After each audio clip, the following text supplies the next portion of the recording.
time ran out. We'll give a little extended version. You know what I realized? I see you eat like this, but I think it's from watching me being left-handed, the opposite. You know, I'm left-handed. That eating like that, as opposed to this way here. Yeah, I do a little extended version. How to hop off, hop back on. It only gives you an hour, but I know, right? Yeah, the fruit truck queen, man. She's a sister out of Charlotte, North Carolina, and that's what she does. She makes food trucks for entrepreneurs out there. She helps with the financing. She refurbishes the trucks. She builds them to wherever you want, any way you want. The 14-foot, the 18-foot. She goes out to the racetrack. She does a thing out there in Charlotte, and she's the only sister that's doing that. If they're left-handed, they end up like upside down. We need to have a conversation. Because they're watching their parent. You know, because I think there could be some really interesting so they're trying to make their hand opportunity with that just across the board. That's what I'm saying. I would love to learn more about that. So yeah, we link that up. I'll link that up. We'll maybe even get on a call or something like that, man. I gotta show you pictures. Learn more about what she's doing. I was like, have her send some, work over. You know what I mean? You have a little bit of an idea of how the business works and what that opportunity looks like. Yeah, I might be able to connect some dots for it as well. But it's hard, speaking engagement or whatever. Yeah, just have her. We'll connect, through you. There's also an email in my bio, for her to reach out. Okay, cool. Appreciate that. Yeah, she's doing good stuff. That's dynamite. The next time I'm in Charlotte, that's another way to kind of work that out too. Sometimes, like if I'm already coming through there for something, and that's an opportunity. Maybe sit down, chop it up, have a meeting, or depending, maybe do something, right? Arrange an event. So that since I might be coming in that direction to stay in the region, do whatever else, do one thing and go over and do her thing, or opposite. Oh yeah, both. Yeah. Then she depending on where I am, I might not be too far if I'm working in and out of Atlanta, or down neck of the woods in Winston-Salem, or because the film festival in Winston. We've been scraping in there, so I think that whole the National Black Theater Festival, man. So that's even that. Like, wow, what's that gonna be like? We won't be able to recycle it because of the oil. Figured out by next year. Yeah. Next year's the next one, right? Is it every 2 years? Okay. Yeah, that'd be dope. So I'll definitely link you up with Charlene for sure. Make some things happen. We lost some of our earlier questions, so anybody that has any additional questions. So I want to take this time, first of all, man. Of course, we'd all be remiss without giving nothing but infinite love to our mothers and all mothers and mothers to be. Once a mother, always a mother. And shout out to mothers who, who've lost loved ones, who've lost children, even all of that. Just the resilience and the beauty and power of women in general. But just this is always a special day. I mean, I love on my wife and the women in my life like constantly anyway. That's just the real. I got a whole philosophy on where women fall in the food chain. They're the top of the food chain. As far as I'm concerned. This shouldn't be like the one day we do this, right? So. Since today is officially Mother's Day, a shout out to absolutely Mommy, I love you. All the other women who have been and who are mothers to me, biologically and otherwise. I mean, we've all got countless community mothers, right? Yeah, we damn sure do. Mama so-and-so, or Nana so-and-so, or Miss so-and-so, the village that raised us. Yeah, those are women. Family dynamic, the women that are in your community, that look after you, that love you, that encourage you, that smack you upside the head, that tell on you, what you're supposed to do. I'm going to tell your father, telling your mama, I told your father what you did, And then, don't you got away with it. our teachers, you know, all my mothers on TV, on stage, you know what I mean? So Mama Liv, Bill, you know, Greenleaf Mama Lady Man. Oh yeah, she's the bomb, man. She's the bomb mom right there on TV. Is on the show, you know, right? And Kim Hawthorne plays my wife Carissa, you know, I mean, wherever motherhood has existed and been represented in my life, and I love and appreciate everybody, you know, all of them. Definitely shout out to the mom. Yo, real quick on Keith David. I'll tell you a story about. He's from my neighborhood in Queens. Yeah. Yeah, his brother Trunk. Yeah, his brother Trunk was a phenomenal ball player, man.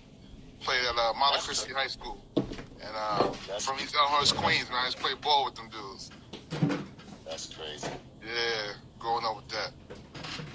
All the moms out there, one love to y'all for sure, for sure. Yeah, man. My dude, I appreciate you taking the time.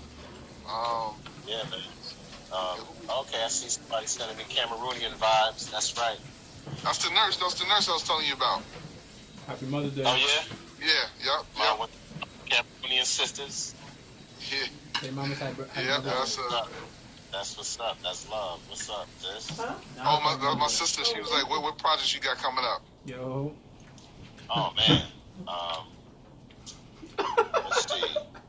Well, naturally, Greenleaf premieres next month. I believe they'll be announcing a date sometime this. I actually think Whitney's probably sometime today. So, like I said, stay tuned for that. Thanks. So you actually Yo, get my mom said Happy Mother's Day. the actual premiere date. And if not today, they might announce it. They'll definitely announce it, I'm sure, before the month is out. So everybody stay tuned for that. So, but I don't think there's anything else in can right now that hasn't been released yet.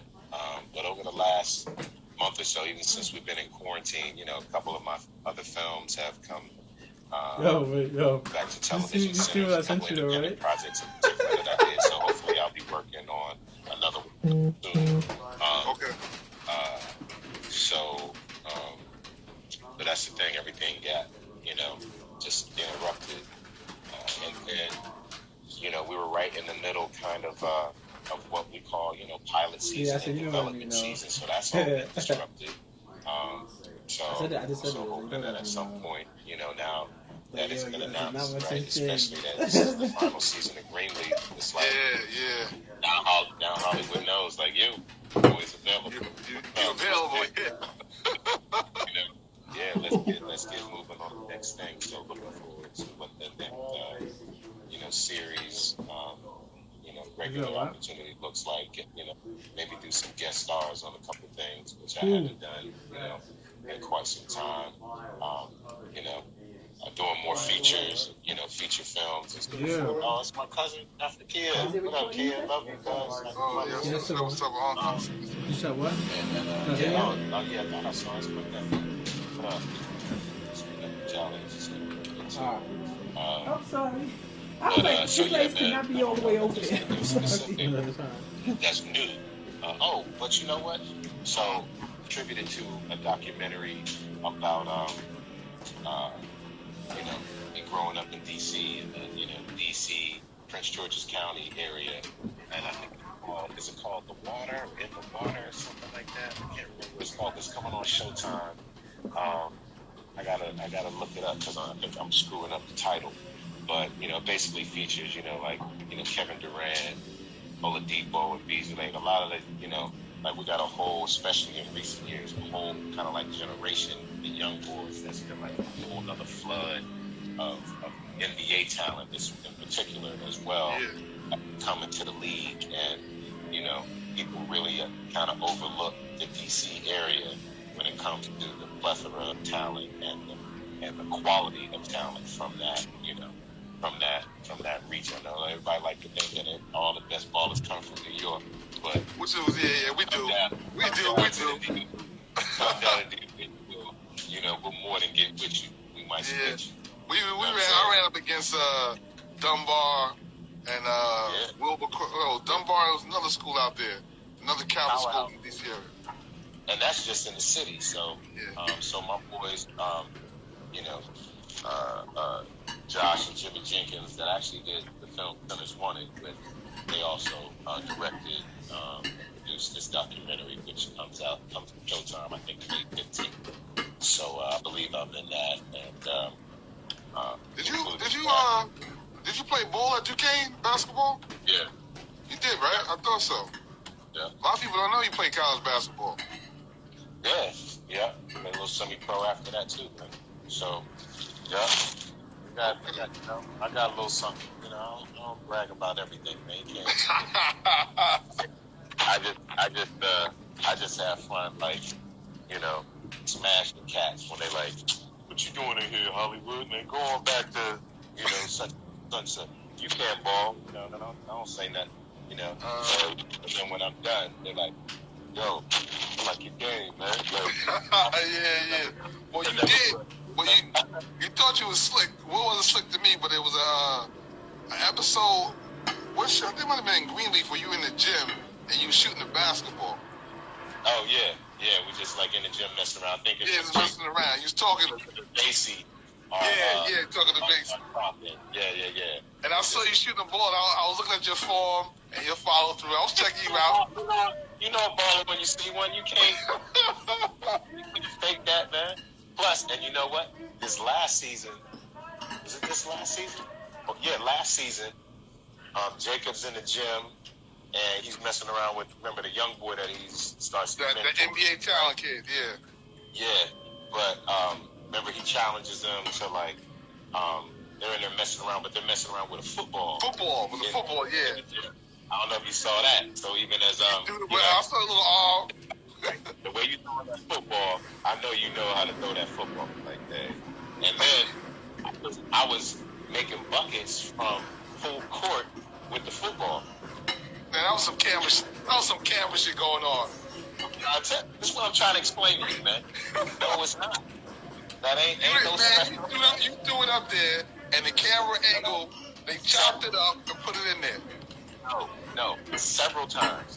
So when the cameras had to reposition themselves to get you get the long shot under the basket, that's a different time than when there's the cameras behind me, you know, when I'm throwing. So that means that's at least twice. all right, you got it. And on that, everybody again was like, oh! I mean, every time I made one, it was like, oh! It was a fun challenge to see how many. And then, of course, you know, that's addictive. Even after we cut, I'm like, all right, you still going. Moving equipment out, and I'm like, all right, toss it back. You know, you get me out of there, get me to lunch, or move to the next location. I'm still in there like a little kid trying to mess around. You know. That's dope. Yeah, man, that's fun. But yeah, I appreciate everybody that love throughout my career, man. Thanks for being there for me in so many ways. Everybody, thanks for showing up to my event. You know, even if it's just to show love, and even if it's just to get a picture, you know. But especially when y'all are coming out to support the work, that's really important. Me and my brother Kev here, man, are really committed to our young people, man. Really committed to our brothers and our sisters and our families and communities, man. Making sure we are being as positive as we can and doing the best, most impactful and meaningful work as we can, and using the tools, and skills, the network, relationships, and resources we have. So please continue to. My man, yeah. You saw Reggie with us. Who's that? He said he was an understudy of Black Angels. My man Reggie. Yeah. He was an understudy of the Black Angels. Of course. Yeah. What's up, man? That was my dude. He was a bartender at Harlem too. He was a big supporter of. He was working at who was that? Harlem Bessemer. I see him in here. Shout out one Reggie Lee. What's good, man? Yeah. That's my dude. You in the New York area, man. You know, continue to look after all the homies out there that are on stage doing incredible work. You know, my man Leon Gray, who also co-founded the Black Gents of Hollywood with me, and he's still writing and directing and producing up there. So we did a couple of really incredible plays together, produced a number of things together up in that area, and he's continuing to write and do other things. So, yeah, you came to see Black Angels over Tuskegee, right? Yeah, I saw it. Saw it a couple of times. But I brought the kids there one time. Oh, that's right. You sure did. Yeah. You sure did. So yeah, man. It's unfortunate we haven't had a chance to do that together also in a while. There's even people abroad who've asked, they want, of course they want me in the play as well. So we're still just trying to figure out, how we continue to do that and keep that peace. How is the Black Gents going? I know it's your production company founded. Man. So yeah, it's a nonprofit, not a production company. Okay. But yeah, still doing very well. We're actually getting ready to, so we're registering in Georgia and changing our headquarters to Georgia from California to New York. But we're still, going to make sure we have that reach and that expanse, New York and California. But we're going to, so we're registering in Georgia, and we're going to continue to do the work that we've been doing since we formed in late 2007. Wow. Yeah. And we were formally incorporated early 2009. And so, yeah, we've been, active in the community and doing the work that we do as a collective of brothers ever since then. So basically, everybody, the Black Gents of Hollywood is what we're formally named, but we just go by the Black Gents. And the Black Gents is basically a collective of artists. We're actors, we're directors, writers, producers. All these brothers who kind of share this, common goal and this common spirit of being artists and working as professional artists in various different ways. In particular, what we decided to do was basically just kind of come together and put all of our skills and passions together to use the arts as the vehicle for positive social change and community impact. And so what we're committed to is education, entertainment, and empowerment through the arts. I like to say, resurrect, refine, and reinforce the positive Black male image. We're committed to outreach and mobilizing our young people and empowering our communities in the various ways that are needed. So we do that as a collective of young Black men. We do it together, and we often do it in partnership with other organizations and other initiatives. So when you see me out there in the community, know that it's not just Lamman Rucker out here doing Lamman Rucker thing. It's Lamman Rucker, who's a Black gent and a co-founder and leader of the Black Gents organization, continuing to serve through and under that same umbrella. So how does one be involved, like to become a member of the Black Gents? Like, how does that work out? We don't have membership. So we were founded by there's 6 of us who founded the organization, but there's really just 3 of us who are actively part of the leadership. So you can partner with the Black Gents to do whatever work that you're already doing or that you want to do, but it's not a membership organization. Okay, I got you.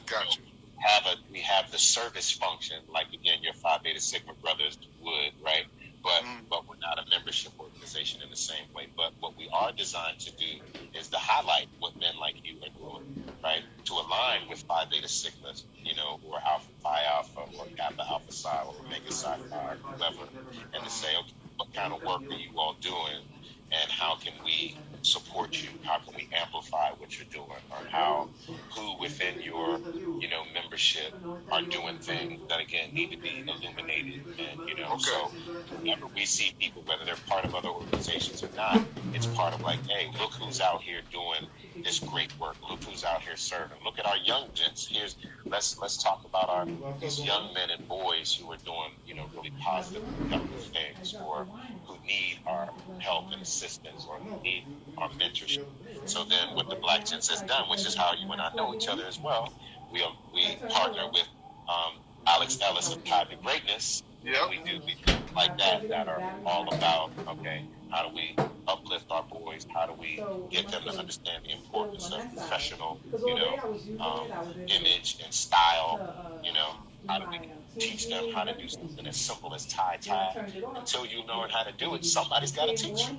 Yeah. So that's what we're doing. Where are the Kevin Bracy's? Where are the Alex Ellis's? These are the black men of the world. And most of the time, they're right next door to you. They're in your communities, even in your families. They're also throughout history. That's what Black Angels is about. We're not doing anything. We're just, again, tied to greatness. We're connected to a long legacy of greatness, of really phenomenal black men doing phenomenal things.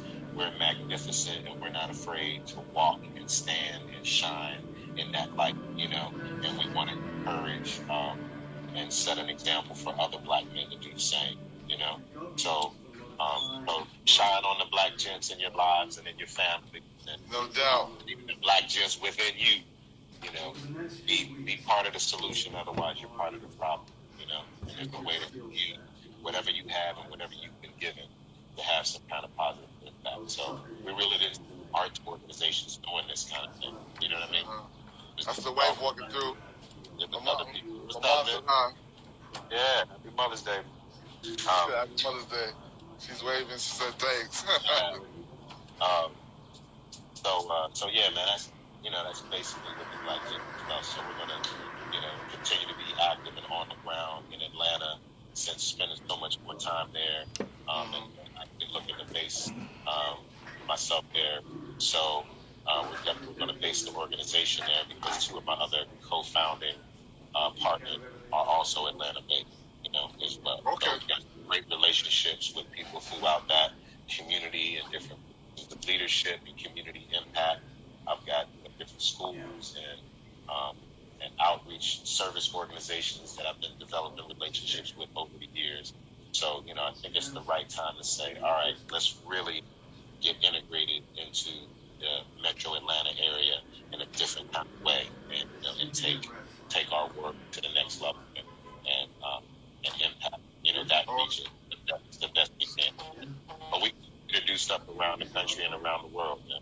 Yeah, no doubt. We're going to do that with Plush, get involved with it, whatever you do. That's automatic. No doubt about it. Someone said, what's the IG handle for your organization? Oh, yeah, you know what? I was putting that in there earlier, right when we got,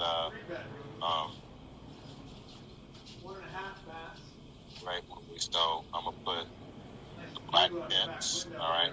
That's an old account that we're updating, so excuse the,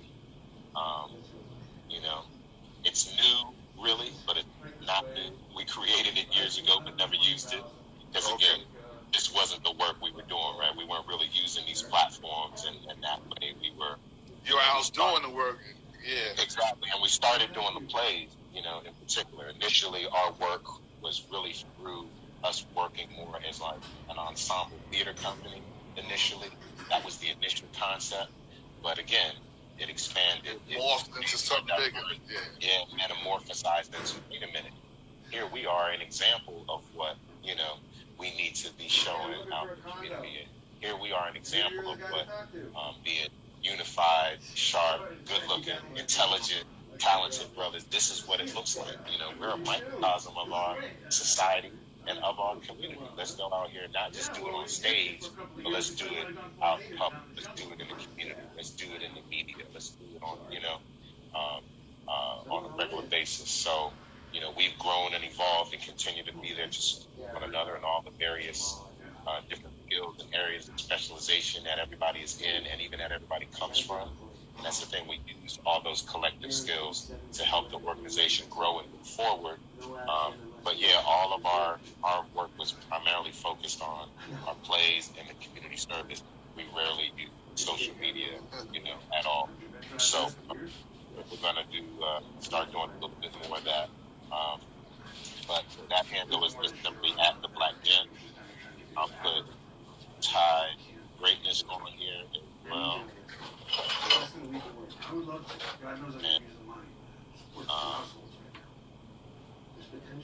And I got space for one more. I'll get somebody to go up there to see. That's one of our ongoing partners.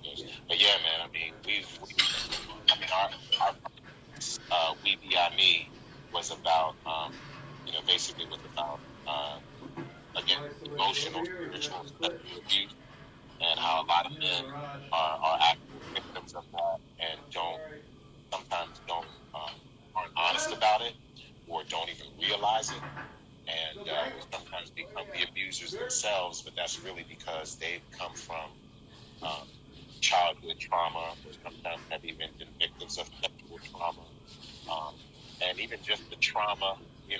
Sometimes it's legitimate PTSD for people to be living in some of the communities and environments. Yeah, exactly, right in the community.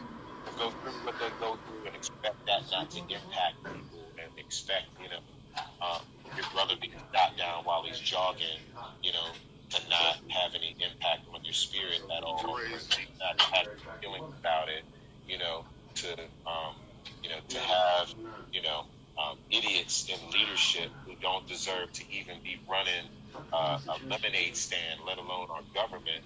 The things that can be very challenging in your psyche.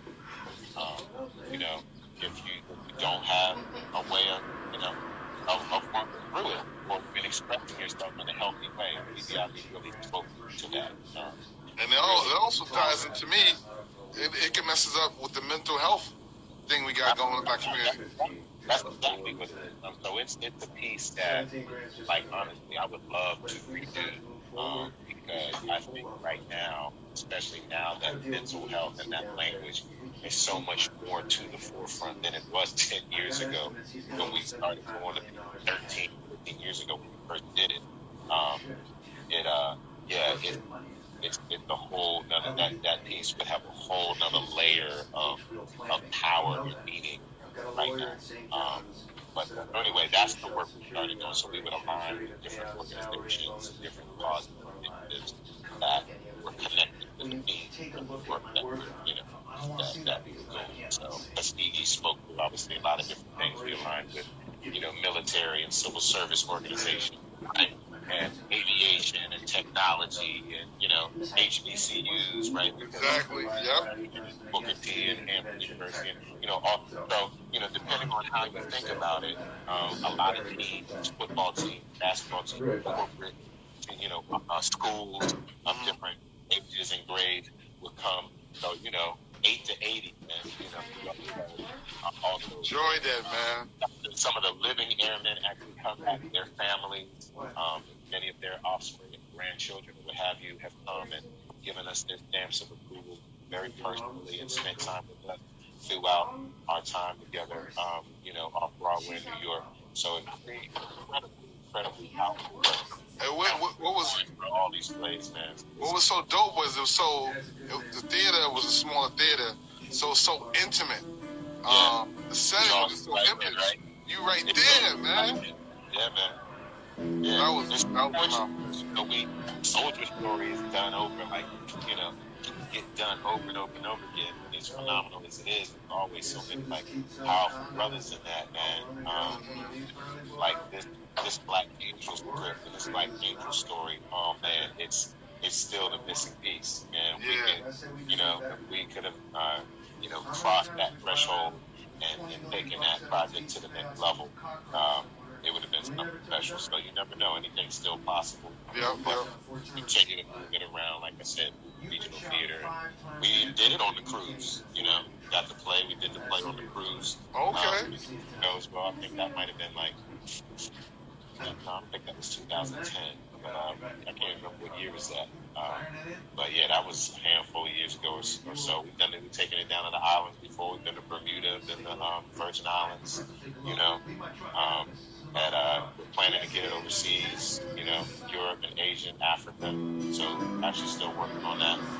Nice. But, those doors are still open.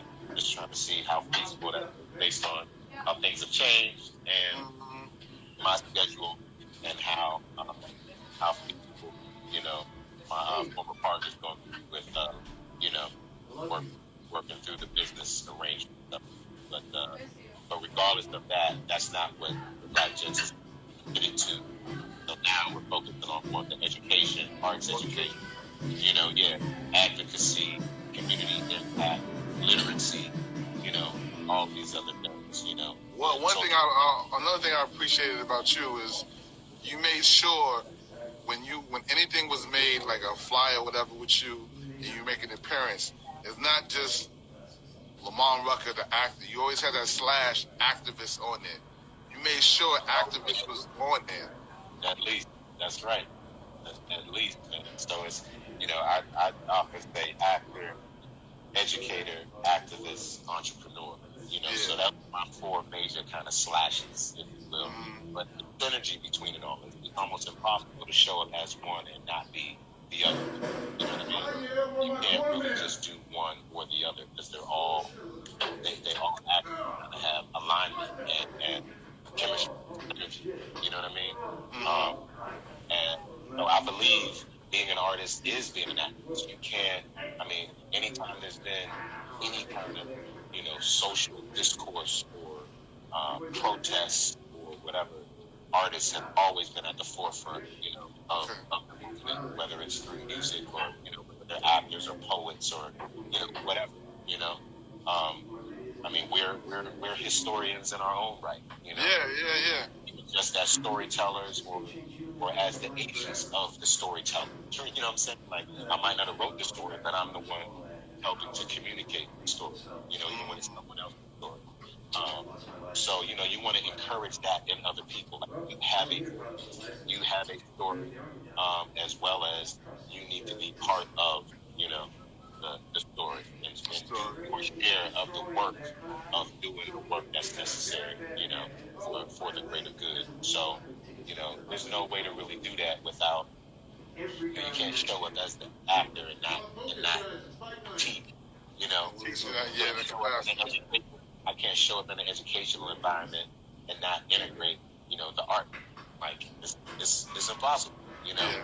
I'm not going to be in a corporate or business setting and not, you know, remind people that even in the corporate space or as entrepreneurs or as high-level executives, that they have a responsibility, you know, to, you know, empowering and uplifting even their own workforce, not to mention, you know, what are you doing as far as your social and global footprint, right, when it comes to creating opportunity for other people, you know, making sure you're not abusing the environment, you know, and the earth. You know, best practices, whatever the conversations are, all these things intertwined. Like, all together. It's really impossible to connect them. You know, in my view, you know, and in my life, they all are interconnected and they're all like woven, you know, together. So yeah, man. You know, I try not to just have, you know, BS conversations, man. My sister was saying Paul Robeson. She kept up. That's exactly. So that's one of my models. And I'm developing a story about him now. So one of the scripts that is in development. So this was going to the early question. I think we ended up getting cut off. This story called Albert and Paul, which is actually Paul Robeson and Albert Einstein's friendship. Oh, you know what? That's what she was talking about. Because when we were together, and when we was all talking together, my sister was there. Yeah, I brought that up. My sister was saying how much. Yeah. That's one of the projects. Another project as well called This Love Wins. It's about, you know, again, parenthood and children in the foster system and, you know, adoption. So it focuses on that, you know, and how, you know, challenge to redefine what family looks like based on, you know, a variety of things. But, you know, just focus on love, you know, you typically find what you need, you know. And then there's another story about family and legacy called Tracing that I'm, you know, really updating, but kind of rewriting a script for. So I did a little indie like 20 years ago, man. And, you know, we want to kind of tweak that premise and expand. So I'm actually going to, you know, so I'm gonna get in the writers, you know, role a little bit on this one. Okay. Let's look, you know, star and executive producer. So, yeah, so that's called Traces. So those are the 3 things in development, but we're near production. You know, so that Paul Robeson joint was the relationship they had together, right? The friendship. Man, they had a friendship. They did some of this community activism work together. I mean, even abroad. I mean, they're doing stuff.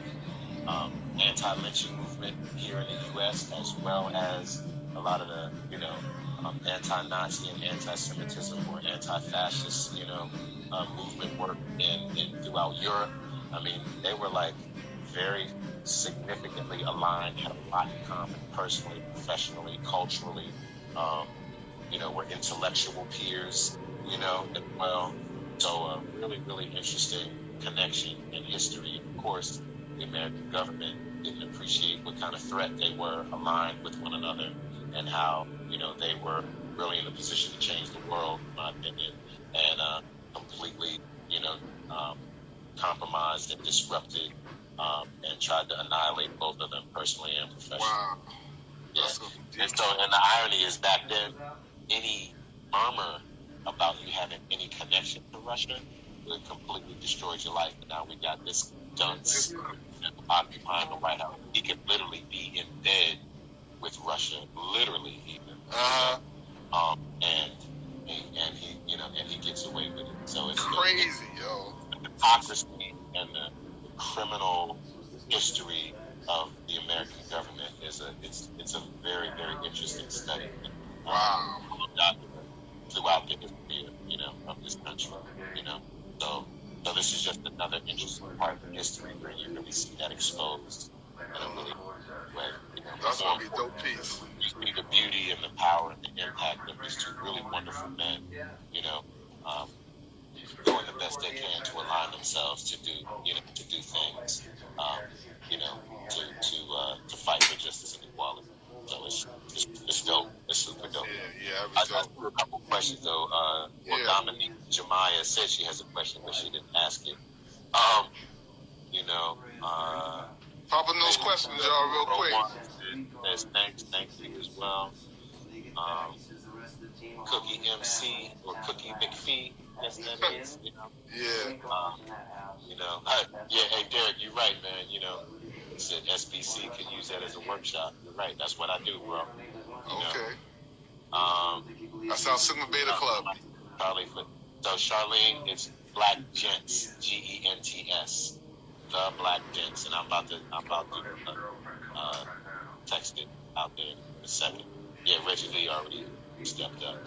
So follow. There's not much there. Go ahead and follow now, so that you're already part of the community. So as we continue to build going forward. I was asking, can you suggest a book to read? A good book to read? Yeah, quite a few. So I'll suggest a couple. Matter of fact, what do I have? I got a couple things right here in front of me. I have W.E. Du Bois, all right, Soul of Black Folk. Can y'all see that? Yeah. I got that book on my shelf. All right. This one as well, As a Man Thinketh. Familiar with that? I don't have my Reach book right here, but I also contributed to a couple books that I think you really like. One of them called Reach. 40 Black Men Speak, Living, Leading, and Succeeding. Let me grab a copy of that for you real quick. All right. But I got countless books, man. I read,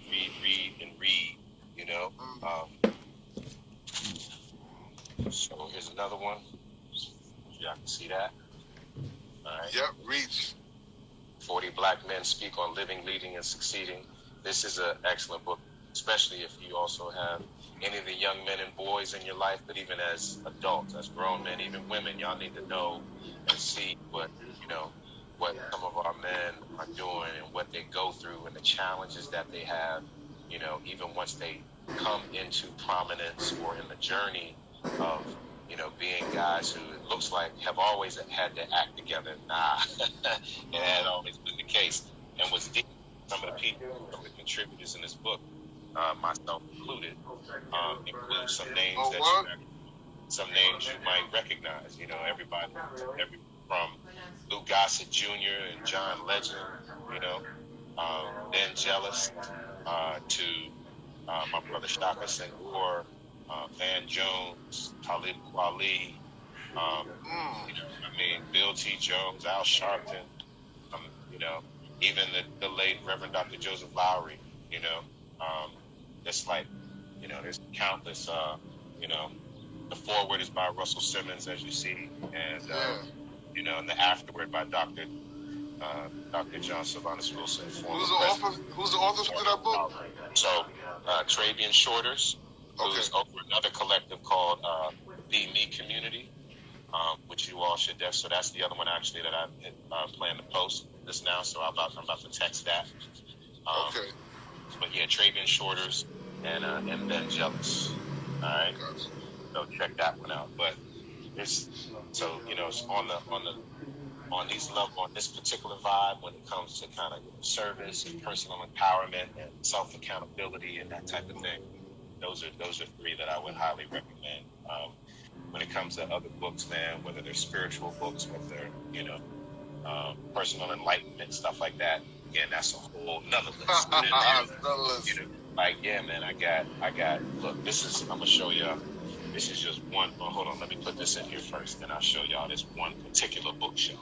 I got 3 bookshelves in this apartment alone. Wow. Me. Reading is fundamental. Remember that? No doubt about it, man. Never changes. And then I got, stacks of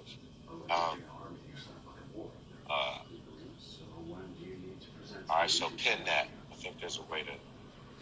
There it goes. I got it. It popped up. I think there's a way to pin it. There's nothing. Somebody. I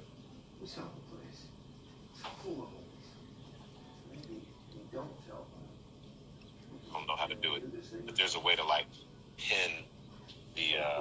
I think you might have to do it actually, but all right. So check this out. I'll show y'all this one particular bookshelf. So that's just one bookshelf right there. So, then I have. Listen, man, I ain't even gonna front. I got books in the bathroom. I got under the TV. I got books on the couch. I got books. You know what I'm saying? Trade magazines. I'm always reading, educating myself, all the time. So I just bought another interesting book. Actually, I think this team of folks is from New York as well, and I thought it was really cool. It's a young poet called The Justice. So the name of the book is Woke, which is cool. It's like all these, Then I got a nephew in Jersey, just wrote a book. So it's a collection of poetry, photography, So let me let y'all know. Check that one out too. You can get it on Amazon, on Vibes. Okay. And your nephew said, "Send me some books, Unc."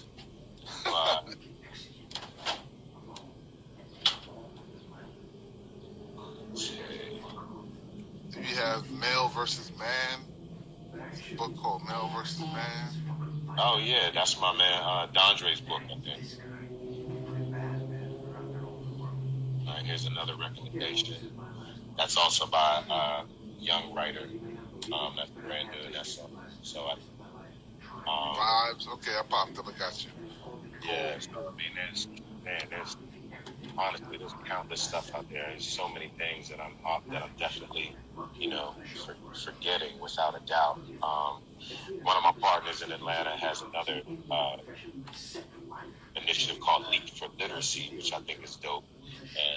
And again, it's all about introducing books, encouraging reading in young children and young students. I mean, it's what I do on a regular basis with in film and TV, man. There's no way I could excel at the level that I excel as an actor without being, a great reader, without reading at a high level, because reading isn't just recognizing words and knowing how to pronounce it. It's comprehension, especially what we do. When you see me on camera, I have to act like, it's natural. It's completely natural. I know what I'm saying. I mean what I'm saying. I understand what's being said, feeling and emotion and history and character development behind it. You can't do that if you can't read. That's true. You can't. Nah. So, reading is extremely important. It's extremely important. So anybody that has the desire to excel in anything, but especially in the arts or in film, television, or the theater, yeah, man, you gotta like read together, read with your children, you know, read with each other, even as peers. You know what I mean? Like there are times, you know, Book clubs, man. It's not only you have all the women have book clubs, and the men book clubs, man. Yeah, why not? Why not? Yeah. You know, there's plenty to talk about, plenty to share, plenty to learn from. You know, no doubt about it. So, yeah, man. So, I don't know who else is what other questions they got out there? Big all the compliments, everybody. What's up, Cedric Brown? One of my little bros down there in Atlanta. So anybody ever need you know, custom stuff, you know, need silk, whether scarves, pocket squares, ties. I mean, he makes these beautiful kimonos for women. Oh, really? You know, I love my pocket squares.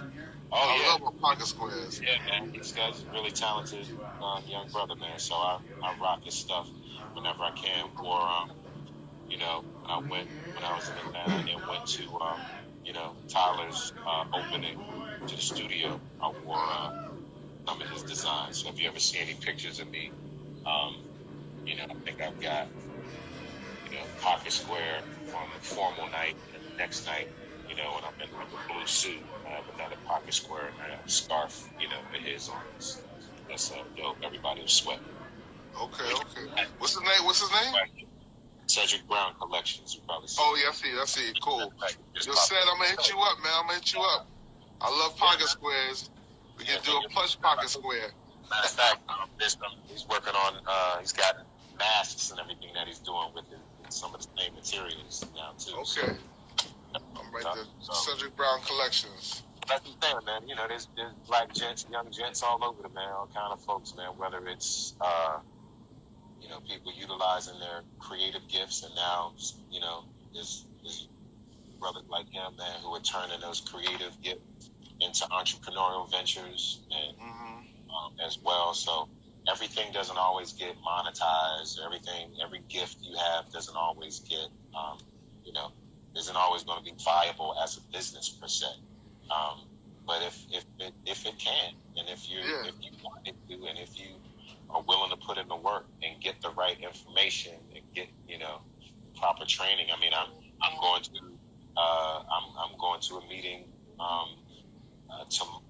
I have a couple this week, but you know, member orientations for small business development centers and stuff like that. You know, going to find the different ways and resources that are available to businessmen and entrepreneurs. So although one of my companies is almost 20 years old, you know, and I've gone to business, I've got degrees and all that, but, you know, I'm always, you know, learning about, you know, what more there is to know, how much more there is to learn, and how I can be better at the things that I'm already doing. So Yeah.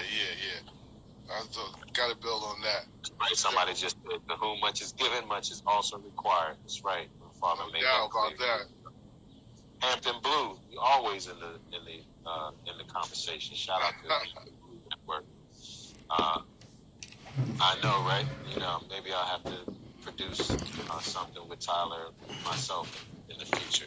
So that's actually one of the locations I'm considering for a couple of my upcoming projects. So, you know, we'll see what kind of ability, and if I can work the budgets out to, you know, to afford to do it there. Absolutely. I would love to take a couple of my, you know, original stuff, you know, that we're developing now and be able to do some things up there. Yeah, that would be great. But there's also other folks that have studio and production space. There's other cities where some of these stories are worthy of being told. I mean, Albert and Paul is really set primarily in Princeton, right, in New Jersey, where they were. It'd be great to be able to shoot this stuff up in Jersey in the real community, on those real streets, and have the real, you know, his real childhood home and the church and all that. But at the same time, that's stuff that can probably be shot in other places, on other locations, or another market know, and the more you have vendors and people who offer the right kind of skills, the more you have those people available, accessible to you, the more you work, you know, to them. It'd be great to be able to actually get overseas so we can actually do some of the stuff maybe in Spain or, you know, in Africa. Or that would be phenomenal to be able to do that. In other regions of kind of Eastern Europe where, you know, a lot of his work was really, you know, impactful at the time. So, yeah, man, I mean, it's like the world is our oyster, and there's so many stories. I was over on my buddy's house, and he's got literally this encyclopedia of Negro history, is what it's called, encyclopedia, not even an encyclopedia. It's like encyclopedia. And literally every page, I mean, this book was thick, it's a monument, it's old, and it was like just person after person after person. Like, who are these people? I've never seen and never heard of before. The book is super old. I mean, it's like it's a gem. It's an archivist's dream. You know, this artifact that he has. But there's so many people, man. There's so many stories to tell. There's so many worthy people that deserve to be, that we all deserve to be reminded of. Stories deserve to be, you know, shared. That reminds me of when I met with Harry Belafonte. He's one of our frat brothers, and we had a meeting. I had the pleasure of meeting him, and we was at his apartment, city, and we're talking about different programs, and then there's a library on 115, Harry Belafonte Library. It's named after him. So he was like, right in Harlem, 115. So he was like, I want you guys to reach the community. So we started a program called Brothers Read. So we go every Saturday and read to the youth in the library, pick a book. But he said, I don't want you to read about MLK and the regular. I want you to go deep in history and read about Black history of the things that the kids don't know about. That's right. So that's what he charges us to do. So that's what we've been doing, man. We do that in DC and Atlanta, man. My man has a project called the Black History Film Festival, and that's exactly what we encourage as part of the criteria there too. You know, some of them are actually writing stories and you know, actually even making student films about some of these. You know, wow, that's dope. That's dope. And then others with the essay that they write, you know, they're writing an essay again about, you know, some of the more unsung heroes, if you will, you know, not just that real low-hanging fruit, the people that, like you said, we already know a lot about, but still don't know everything about. There's even a lot of stuff you know about people that's just, you know, the same old kind of information, but just continue to keep regurgitating. The same story coming out again and again. If you go deeper, you learn all kind of other stuff. You know what I mean? That's significantly, I think, more interesting and more unique about that person. But yeah, man, I think that's a great idea. That sounds dope. When I come up there, man, we have to do that. We might have to go over there and do that together. I'm down for that. Yeah, I'm bad. We got to do that. Yeah, I'm with that. Let's just make that a plan. You said it's on 150 or what? Yeah, 115 between Frederick Douglass and Adam Clayton Powell. So, oh yeah. Yep. It's Harry Belafonte Library. Yeah. Beautiful old library, 4 stories. They allowed us to have. We had a couple of our chapter meetings in the meeting space they have upstairs. Yeah. All our brothers come in, suited down, sit down, read to the kids. That's what I'm saying. Like, that's a given. Now that I know that, anything like that I plan to do in New York, I'm doing it there. Like, why am I looking for a venue? Why am I looking for a space? Why would I go to Midtown or downtown and look for a theater when, you know, when there's that right there? So if you know anybody, so if you know who runs the place, or if yeah, direct connect. I got direct connect. I'll let me. That's a done deal. Next time I come up there, like we got to do something, even if it's just like you said, because that's part of what we do throughout around the country in general. We do read aloud programs, and we've had different partners in different cities. And I even personally go into different schools in different cities and do just that. Just sit there, and sometimes they're you know, babies, they're preschoolers. That's what we had. We had babies in there, And then, sometimes middle school, high school. I mean, one of the other things that Black Gents does is we do stage reading. So that's another way to kind of expose the art, theater, and culture, and poetry, and creative and expressive writing.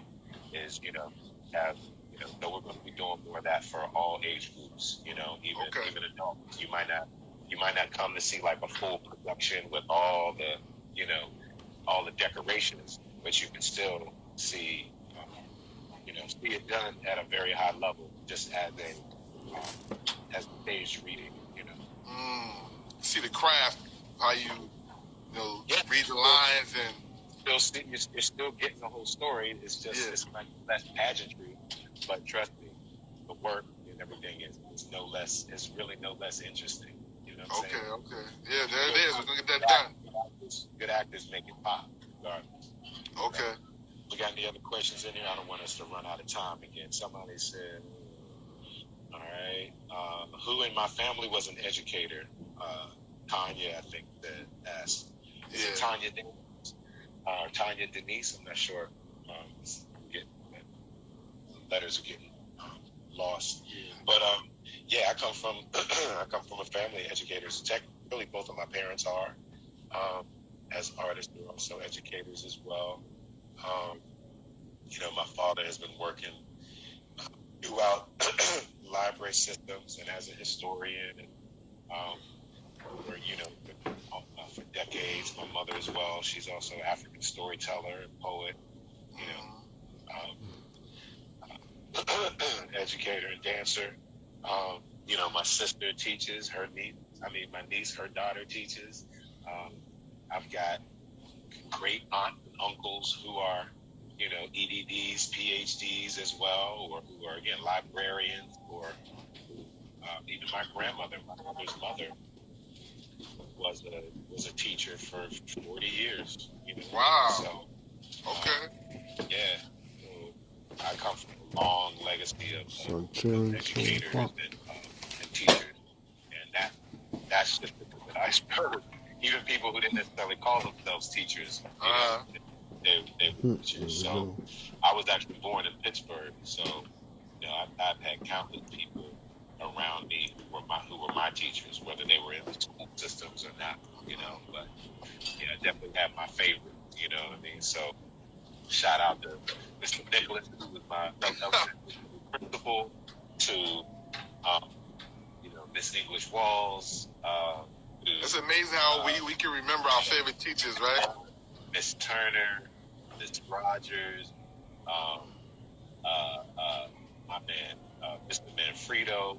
We love you, Frito. That's my guy. He was also my basketball coach and all that as an elementary schooler. I mean, it's like countless people. So I've been blessed to have really, really beautiful people around me, and like I said, love me, kept me in line, kicked me in the behind, and wrapped their arms around me. Teachers rock. I understand a little in English, but so all right. Shout out to all the folks in Brazil, man. Thank y'all so much. Well, I saw the Brazil flag came across crazy a little while ago. Yeah, man. I get so much love down there. It's amazing. So Jackson Alves, much love, to you. NCP CEO is always in the building. Oh, you know what? What's up, Dad? All right, Insights Occur. That's my CMU homie. Okay. Oh, you're a girl. I got you, Dad. I'm gonna reach out. We gotta connect the dots. I haven't forgotten about you. So good. All right. Thanks for the love. Yeah, against typecast, gotta do it. Otherwise, we're just feeding into the main image. Gotta get it done. Yeah, can't always try to be Mr. Perfect. That ain't no fun. But you gotta be mindful not to contribute to the foolishness. Exactly. Reach out back. Jenny in the building. Yeah. Who else? You see any other questions in here? Continue. Atlanta loves you. Want some questions? The countdown started. We got 20 seconds left. Oh yeah. So hey, love y'all, man. Shout out again to all the educators. worldwide, and we're taking an extra special love again to all the mothers and fathers. But ladies, it's about you. All right, much No love. doubt. Love you, My black man. man. I appreciate you, man. Love you, bro. All right, All right. One love. all right, one.